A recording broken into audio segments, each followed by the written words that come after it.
ឡារៀនរបស់យើងមានការរៀបចំកម្មវិធីផ្សារសម្បត្តិនិមិត្តនេះឡើងគឺចង់ឲ្យកុមារបានស្គាល់និងយល់ដឹងពីចំណេះដឹងថ្មីហើយនឹងឲ្យការគិតរបស់ពួកគាត់និងឲ្យពួកគាត់បានយល់ស្គាល់ពីការលក់ដូរទំនិញនៅផលិតផលឬក៏វត្ថុផ្សេងៗដែលមាននៅក្នុងផ្សារសម្បត្តិនិមិត្តនេះផងដែរ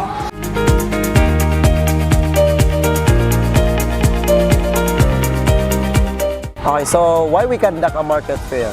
We conduct market fair not just only to give a student a real experience of what is happening in the market, but we teach them how to compute money, especially when they are converting it to dollar,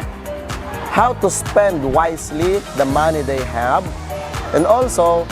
we show and make them understand how the business operates.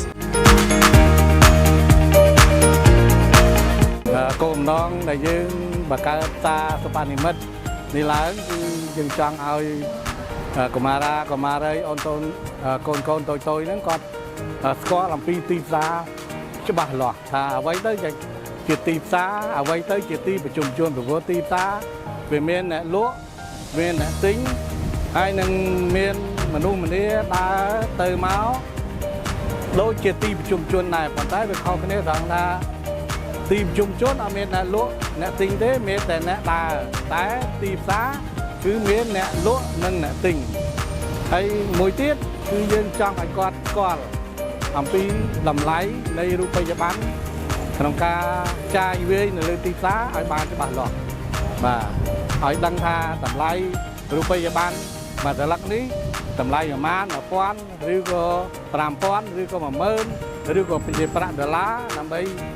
ចាយនៅលើទីផ្សារអញ្ចឹងគាត់អាចយកលុយសុបនិមិត្តលុយប្រឌិតនេះយកមកសម្រាប់ចាយនៅក្នុងទីផ្សារដែលយើងធ្វើសុបនិមិត្តនេះបានអញ្ចឹងនេះជាអត្ថប្រយោជន៍ទី2ហើយទី3គឺធ្វើឲ្យគាត់រីករាយក្នុងការបានចូលរួមនៅក្នុងផ្សារប្រឌិតនេះបាទ